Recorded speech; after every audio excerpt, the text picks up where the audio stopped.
Hello everyone and welcome to a very peculiar episode.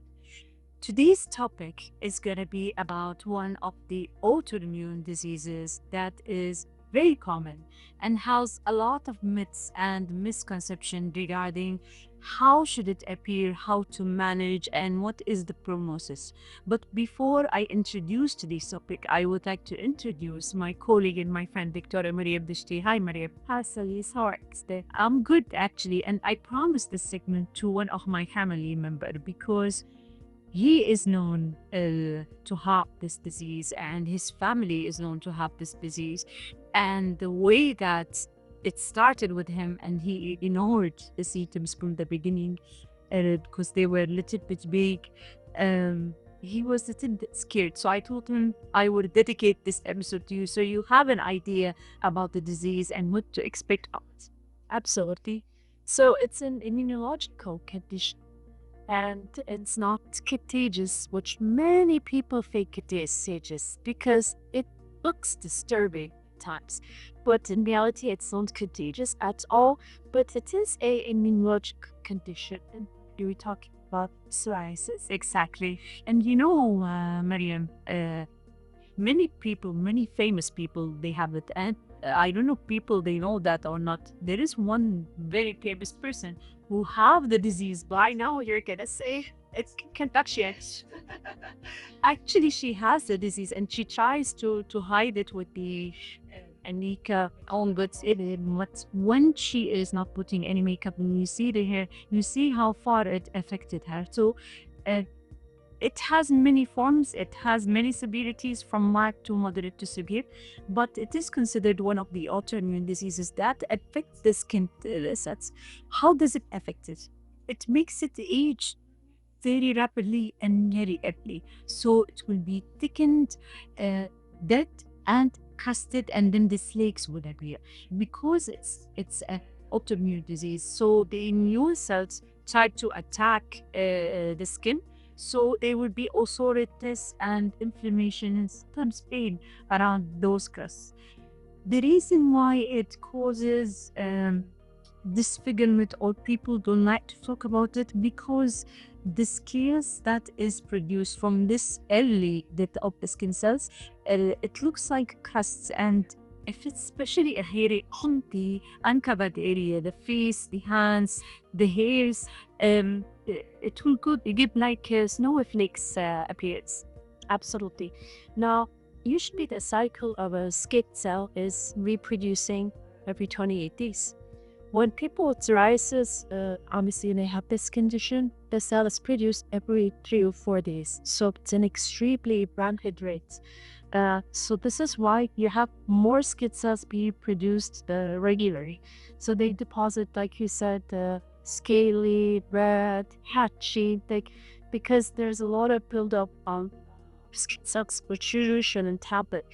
And this is because the body is so in the immunological condition, autoimmune condition, where it's attacking but at the same time producing faster. So it's uncomfortable, it's sometimes embarrassing, but like we said, it's not contagious. Exactly. And I would like to mention my relative's story.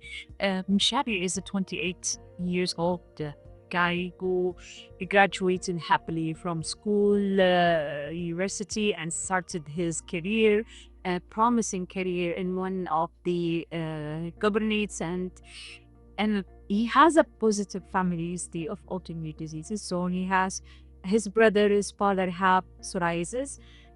One of his brothers have rheumatoid arthritis. One of his nieces have inflammatory bowel disease, Crohn's disease. The other nephew has ulcerative colitis. They have autoimmune thyroiditis, type 1 diabetes. So it is very common to have the autoimmune disease in that family. He's had some patches of redness and some flakes that started to appear when he was in college, and a dandruff-like appearance in his hair. So he was embarrassed about it, and especially when it is in the summer, it is extreme hot or extreme cold, the dandruff started to be in a hair.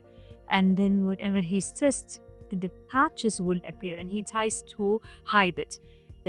He thought of ignoring it, and he thought that there is nothing to be done. I just put in emollients and it will go away. What his brother Buhat rises, and also he, the one who told him that just ignore it, it will go away. Don't be stressed. Try to cover the areas. Don't go in the hot weather, all weather. He started to have deformities in his joints, especially in the man's and at the knee. So we got scared, and this is where he came to me and he said that I need your help. I don't want to be ending like him. I think I need to be examined. I need to be diagnosed and treated early because I don't want to end like that. I still have my career. Actually, I took him to one of my colleagues, a hematologist and also kinesiologist. So both of them will start the diagnosis investigation and did the treatment. And he was diagnosed to have psoriasis, and it was the mother tongue actually. Thank God, and it was responsive to abuse presents, creams, and precautions were given to them. It is really good that he improved a lot, and this was actually when he was 38 years. Now he is in his late 40s. And he's very happy, and every time he sees me, he's very thankful because he doesn't have these deformities like his brother and father had. But the peculiar thing about the people with psoriasis is that they cannot hide their feelings. If they are stressed, then they would be flare ups of the rash patches that they have, the skin patches. So when we ask him on the other one that are you stressed, then he will say no, I'm not. I will tell him no, I can see from the patches that you asked this. So this is really the fun part of it. But I think we need to talk more about the signs and symptoms, the types, but after the dinner, or stay with us. Hello everyone, this is a very complex topic to talk about, and because we are not really specialized in that, we are not rheumatologists or dermatologists, but we know information about the disease, and we will try to cover most of the aspect of the disease, and we will try to make it simpler also for our viewers to benefit from the information. So we said that it's usually affects the skin, and there are types of skin manifestation that happens. The most common type is black lesions, where there will be red raised as scaly lesions with silvery, what we said, or white scales or crusts over them, and this is the most common skin manifestation. The other one is called the inverse skin lesion or inverse psoriasis, where it happens in the skin folds. So any fold in the skin, there will be redness, but there will be no scaling, but only redness, and sometimes it is itchy and a little bit tender. So there is also the posterior psoriasis, where there will be pustules or pus in size vesicles in the skin. And there is the erythrodermic psoriasis, where it is very rare, but it is very serious. There is all over peeling of the skin, and it requires urgent intervention. And there is also one type that also I forgot to mention, which is the second most, which is the gouty psoriasis. Gouty psoriasis, it's smaller lesions, red, no scaliness, but usually it happens more for the children and the adults. Yes, and usually it represents on the trunk and the arms. And have this after a perhaps sore throat. So yes, had a sore throat, then it triggers. I don't have a sore throat. It triggers the psoriasis. We also mention Sundus the nail psoriasis. So it can actually represent in the nails as well. There's the, like you mentioned with the story you were telling us about the arthritis. So there is the arthritic psoriasis as well. So it can manifest it different forms. Obviously, some more severe than others, some more common than others, but it can represent in really different shapes and forms. I actually had a patient who came to me because she had some swelling around her ankle and a little bit stuck to her. And on her exam, I saw red patchy, scaly, the skin on the area. So, and she also mentioned that sometimes her hat becomes warm as well. And obviously, this goes back to how important patient history has. Now, obviously, she had a visible sign on the leg, and she was complaining that sometimes she was swelling the fingers. So, her virtual to a dermatologist at dermatologist, and it turns out, obviously, this was the psoriasis that she had. So, those were signs of psoriasis. And what does that have to do with like specialty? Because it's a lot to a new condition. And any autoimmune condition, even the lymphatic system coming to defects, and the therapeutic as swelling that are necessary. And treating psoriasis, obviously, the amazing dermatologist reduced the localized inflammation, tenderness, obviously, micro treatment to be managed to control, and your skin looked almost completely off. So, different forms of this condition, and it's not just contained on specific area. First kind we see it is the elbows, is enlarged skinny patches, base of the neck, and times can be svennies, and obviously it can be triggered from different causes: stress, autoimmune condition, just by smoking, obesity, metabolic conditions, which is, obesity, gastritis, extreme things exactly. So there are some factors to one's condition. Exactly, and there are also some medications that you mix it, that flare-ups or lead to it. Some chemicals, genetic plays a major role, especially in this family. And that patient that I mentioned, all of this family have autoimmune diseases, even though they are different. And I intentionally mentioned them because they each know that it's interconnected. See, autoimmune disease is not only manifest in one system, it manifests all over. And they have actually a common complication, which is vasculitis, and vasculitis have many forms in appearing, and this is one of the complications also of psoriasis, is that they have vasculitis and the affection or inflammation of the cardiac system and cardiovascular system. So it is one of the complications and one of the manifestation of the disease itself. So genetic plays a major part in it. Absolutely. And when it comes to psoriasis symptoms, obviously, like any condition, taking the history or indicate if this patient has psoriasis, but usually it starts to appear in certain areas. You have the common abdominal, which is related to folds of the skin. So it depends where it manifests. Sometimes, obviously, they're uncomfortable, painful, tender, sometimes itchy, because of the obvious develop inlets in the joints or covering the joints. The patients can become brittle as they cannot easily certain objects. And must not forget depression and social isolation, because you might understand your condition, but other people will not. This is why I keep going back to the point how it's not contagious, because you fear on the way the society will look at you. You fear that then when they have something that contagious, so they're gonna isolate themselves. So this stays to depression and social anxiety, my speech. Exactly, and Mariam, we said one of the places that psoriasis can affect is the scalp.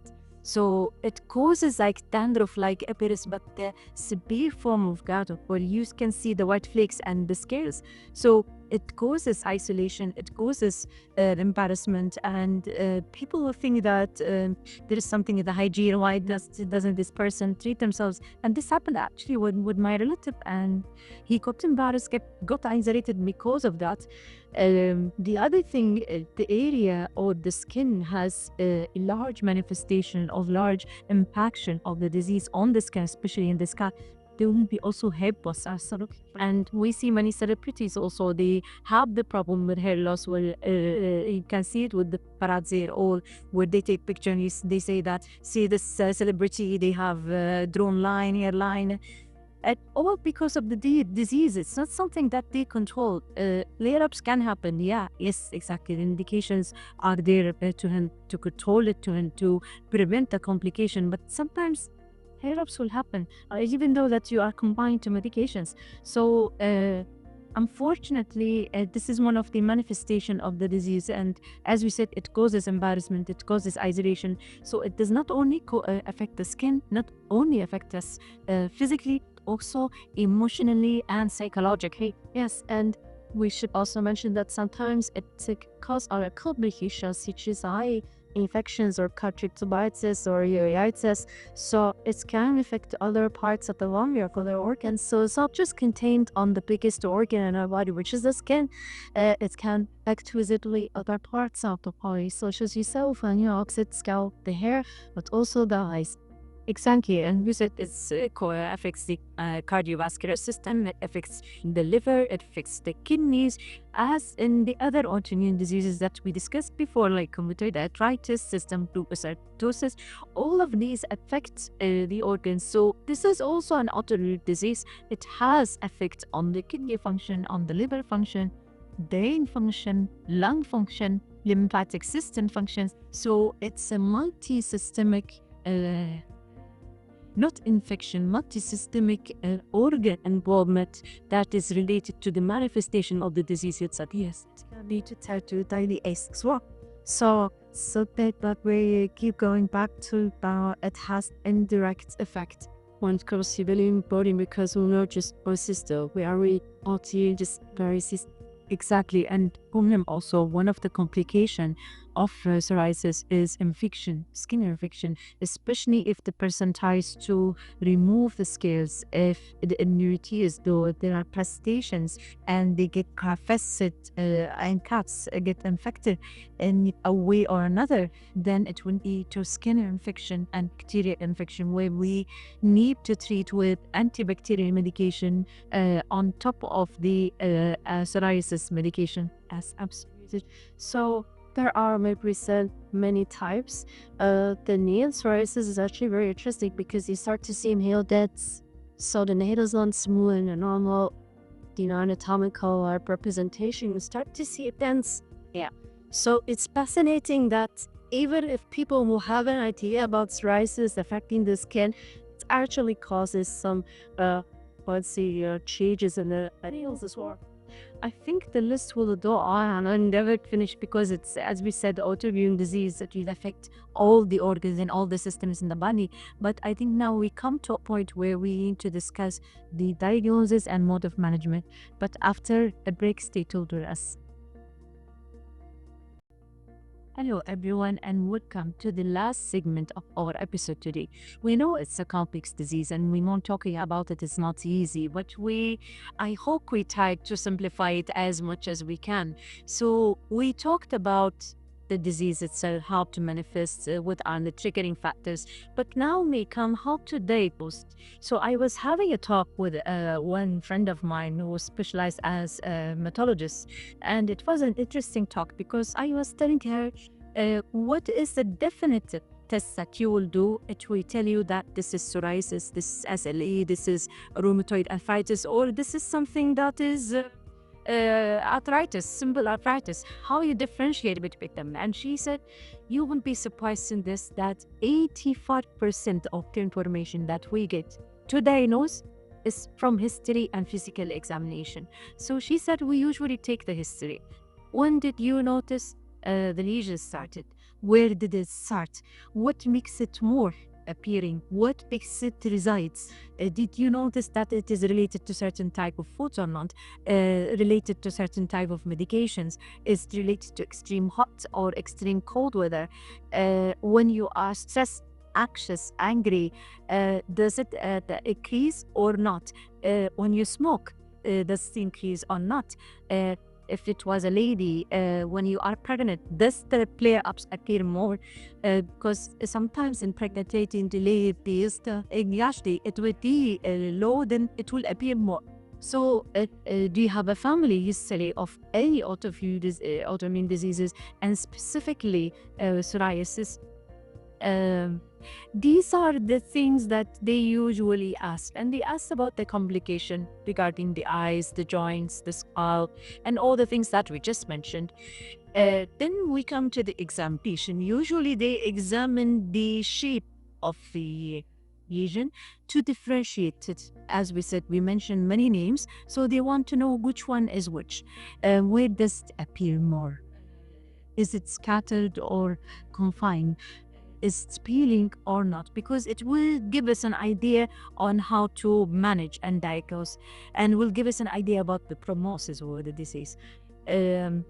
So usually they only by examination for the skin, they will feel it. Is it raised or not? The hair, as you said, is it really a true dandruff, or is it psoriasis dandruff or scales? Then they will go to the joints at the movement. They will see any deformity, make sure that the range of movement is normal. As you said, they will check for any edema. They will check the eyes, if they are involved or not. They will refer to a cardiologist to make sure that the heart is not involved, the electricity of the heart is not involved, the brain, that is also not involved. So they will do full range of examination. If a patient, and this is the interesting part, and I was really excited to see my friend very happy with hearts popping everywhere when she told me about this patient. She said before this, we used to refer patients to do MRI, CT, and wait in line until their turn will come, our appointment will come, to just check, especially if there's joints involvement, to just check how the extent of the involvement is happening, and as I said, to differentiate which from which.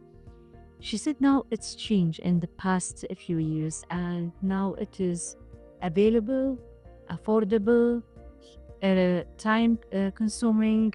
It does not cost any time, doesn't cost any money, does not bother to the patient, does not bother the physician, which is ultrasound.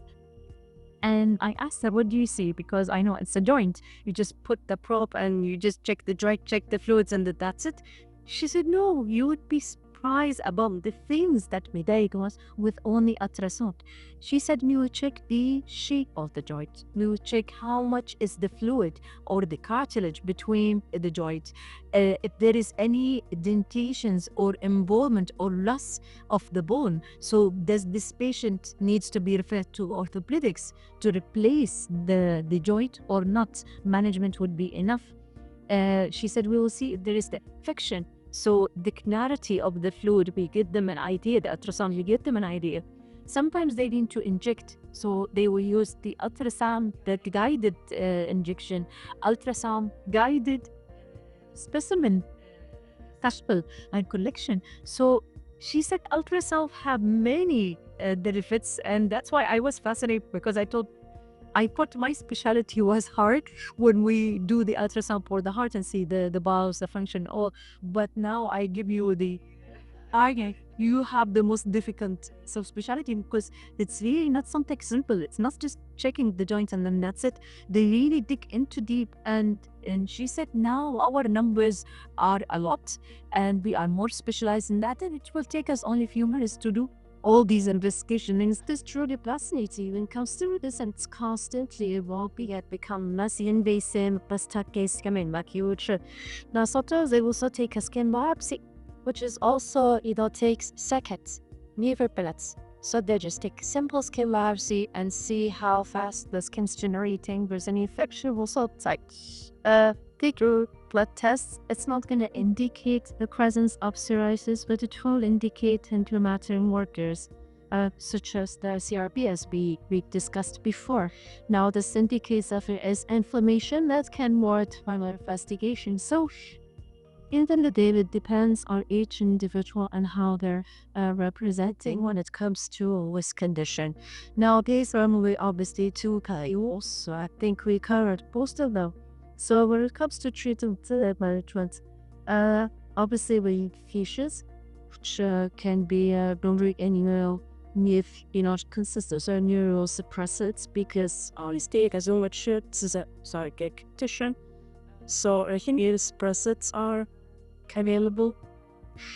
Psychotherapy, because we can go to really affects person's psychology and stuff, and their gentle isolation, as we also discussed. So these are types of treatments that can be used and addressed for psoriasis. So exactly, and don't forget the first line treatment, which is ointment. Ointments are very potent. They give lubricants, so it lubricates the skin and makes it moist, so the scales will not cause any irritation, and you will not cause the scaly or the white scales that we see. The second thing, they will give immune modulators as a key. So usually they use either steroids or immunomodulators, interleukin inhibitors. Usually it is used twice a day and over a period of time, and it would help to slow down the cell aging of the skin, and it is actually shows good results, fast results, and sometimes it's the only management that you need. In severe cases, as you said, immunomodulators are needed. Sometimes they take it as tablet, sometimes they take it as injection, some phototherapy, as you mentioned. So the modes of managements are variable, but we have to also work out the triggering factors. It does not only depend on the medical part, but also on the daily activity and daily habits. So as you said, psychotherapy is important, but quitting smoking, because it's one of the triggers, is very important. Exercising, it will boost the immunity, it will reduce the stress, it will secrete the serotonin, increase the secretion of dopamine, so it will reduce the flare-up of the disease. So exercise daily, whatever the exercise, is very important. The other benefit of exercise is what they call the how they call it, the aerobic exercise, not aerobic, where there is like weightlifting, where you strengthen the joint. You want to make the joints strengthen. You want to make the joint tissue to be strengthened. Why? Because you don't want the deformities to happen. Once the joint is strong, then the deformity will not happen because of disease. So it is very important. I cannot remember what it's called. I'm very poor in that area, but you know what I need. Diet is very important. Diet full of antioxidants, low of exactly, saturated fats.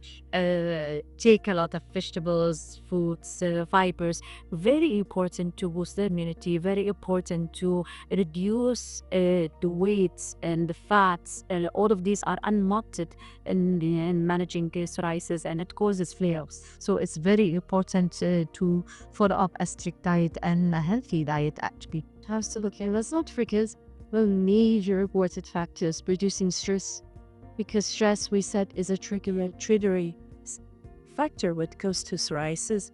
So reducing the stress, maintaining healthy lifestyle, obviously consulting physicians when you are seeing the disease is progressive. Have any other underlying autoimmune conditions, must they address those as well, because it's all interconnected at the end of the day.